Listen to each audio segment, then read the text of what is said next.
I didn't know what I wanted to be when I grew up, but I knew I wanted to live in Florida.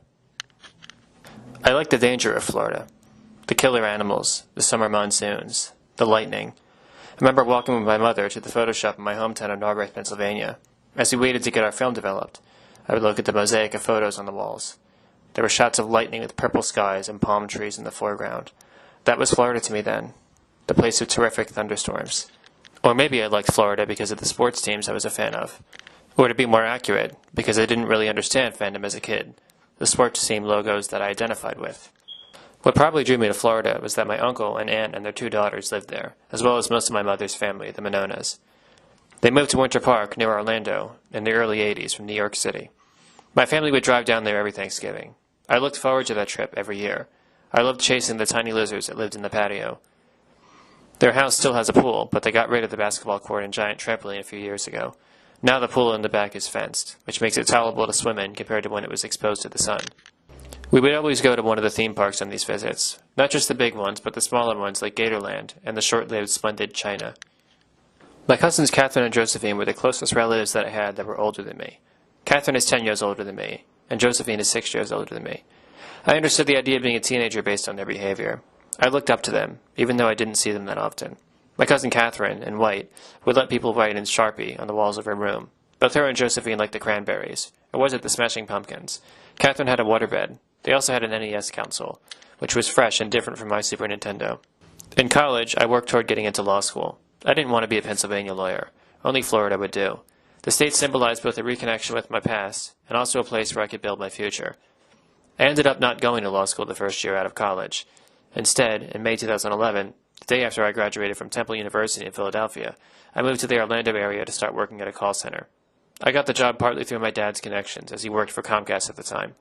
The job was stressful and demeaning, but I loved the independence. I loved planning my weekends. I loved taking out movies from the library for free, and eating pizza and drinking beer while watching the movies I rented on my nights off. I studied for the LSAT during my lunch breaks. I still found time to explore the area around my apartment, with its sluices and streams. Being near the water comforts me, and in Florida you are always near the water. I picked up the habit of biking, which I hadn't done since high school, and rode to the Winter Park Public Library.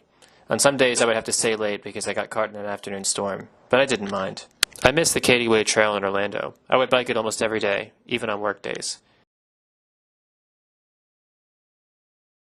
I would bike from my apartment to Fashion Square Mall in Orlando using the trail. Sometimes I would venture in the opposite direction and follow the trail into Seminole County.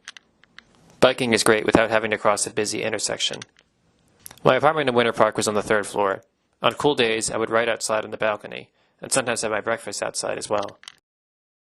I had grown up with cats, but I had never had a cat of my own since I had never lived on my own until then.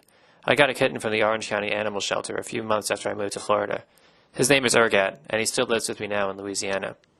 I felt like an adult with my full-time job, an apartment and car, a hand-me-down SUV from my dad, but part of growing up for me was investing in things that I earned through my labor, like my Piaggio scooter. I bought it used for less than $1,000. I never got used to riding it, especially the sound of the traffic whizzing by, and I eventually sold it. But it was the first, and so far only, motor vehicle that I paid for myself. I'm the oldest of 6 siblings, and the first and only so far to live outside of Pennsylvania. The drawback to this is that I didn't get to meet my niece Mia until she was a few months old. I didn't consider myself an adult until I moved to Florida at age 22. For me, growing up depended on exploring the unknown and on distancing myself from my family. I needed to seek the open road, I guess. I still visit my family often. My grandparents often ask me why I don't just be a teacher and graduate student back in Philadelphia. I don't have a better answer than because I don't want to live in Philadelphia. Moving out of my home state signifies growth and independence. Currently I live in Louisiana, but I still miss my Florida life.